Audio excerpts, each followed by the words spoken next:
Naiyak na naman ako guys kasi nga nakita ko kasi yung may nag-message kasi sa akin na kakilala ko siya before na kasabay ko siya umuwi ng nasa Dubai pa ako. Kakilala kami sa airport. And then nag-chat siya sa akin before pa, nandito na ako. Kinuha niya ako ng ninang sa anak niya. And then, okay. Nag-okay ako.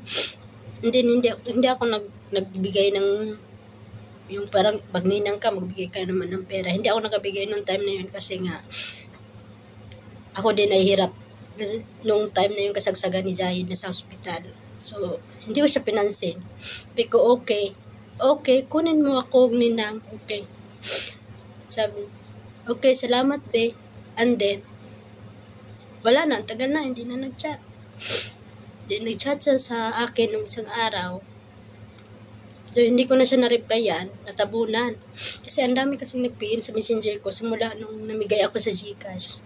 Natabunan yung message niya. Pero, nakita ko na yon message niya. Hindi ko lang na, as in na buksan. Kasi nga, hindi ko siya napansin.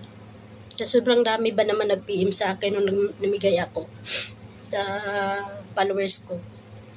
And then, nabuksan ko nga, nag-scroll down ako sa messenger ko. And then, binuksan ko. Pagbukas ko, bungad talaga yung picture ng anak niya. No, which is, pagtingin ko sa anak niya, nakikita ko yung flashback ng anak ko. Ng anak ni Zahid dati na nakalagay yung parang oxygen dito. Naalala ko talaga. Kaya naiyak ako pagbukas ko. Kaya pumunta ko dito sa CR kasi ayaw kong marinig ng mga amo ko sa nandyan sila sa sala.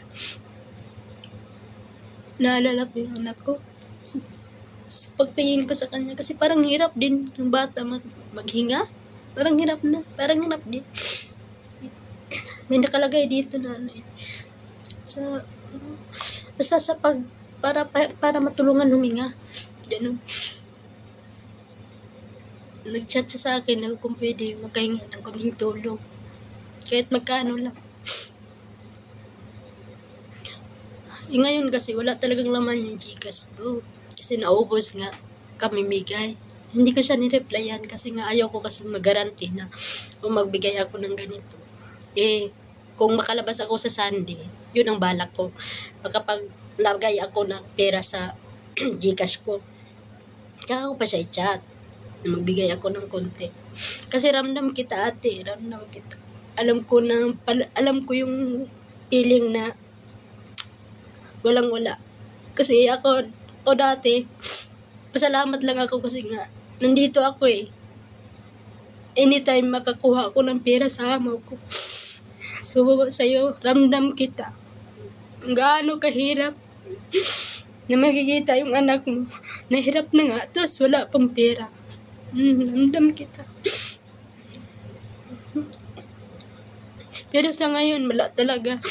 Wala pang naman Gcash ko. Pero sa Sunday, pag makalabas ako, magbigay ako. Kasi ninang po ako ng bata. Diba? Kinuha niya ako ng ninang. Ninang po ako ng bata. Ninang ako sa bata. Naawa ako sa bata kasi kitang-kita ko talaga yung si kay Zahid na sitwasyon sa kanya. Kaya nadurog yung puso. Tuwing naman talagang may makikita akong ganyan sa mga page, sa mga Facebook, about bata ng hospital, kahit anong sakit. Talagang hindi ko mapigilang maluha. Dahil nga, maalala ko na naman si Zahid. Maalala ko talaga si Zahid. Pinipilit ko na lang talagang maging masaya. Pero sa totoo lang, hanggang ngayon, hindi ko pa rin tanggap na nawala na yung anak ko. Nandun pa rin yung, sana, nandito pa siya. Sana, nakakain sana siya ng Jollibee ngayon. pagbukas ng Jollibee sa Ilongos. Si yun talaga yung gusto niya. Kasi since nasa hospital siya, kahit bawal pinapakain kahit bawal pinabawalan niya, kahit hinihirit pa talaga na pinabilan ko talaga na pakainin kahit konti, kasi yun talagang gusto niya.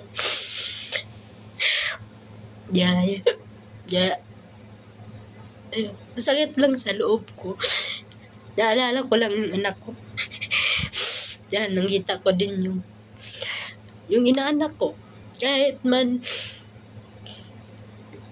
hindi kami close nung ina, kasi nga kakilala ko lang siya, kasabayan ko siya nung umuwi kami galing sa Dubai. Pero grabe, ramdam ko na hirap siya about financially, kasi nga hindi na siya nakaalis. Dahil wala nga. Sino ba namang ina na aalis na ganyan yung sitwasyon ng anak niya, di ba? Tapos, ang asawa siguro niya is hindi kaya yung kita. Yung ganon, di ba? Yung bata kasi na yun, nung hindi pa nagbibinyag, dinadala din sa ospital, dinadala na balik-balik sila. Ngayon, yung bata, may pulmonya. Pero hindi pa naman siya as in acute, katulad ng anak ko na acute na talaga. Magapan pa. Tapos, yun nga, hindi ako nag-reply sa'yo, ate. Kung mapanood mo man to, ate, hindi ako nag-reply kasi ayaw kong umasa ka na magsabi ako na ganito, magbigay ako. Oo, magbigay ako kasi naawa ako sa anak mo. Magbigay ako. Makalabas ako, ha, I swear. I-chat talaga kita. Ako yung mag-chat sa'yo na kung makalabas ako this Sunday, makapag-top up ako, magbabadala ako para sa anak ko. Kasi feel kita. Alam ko yung sakit na walang-wala. Thankful lang ako nung time na yun dahil nga hindi maraming nagpahiram sa akin. May makukuhanan ako kung sino. Marami. Amo ko. May kaibigan ako. Meron din ako matangan sa Pinas. Kaya thankful din ako ng mga panahon na yun. Kasi, diskarte ko lang.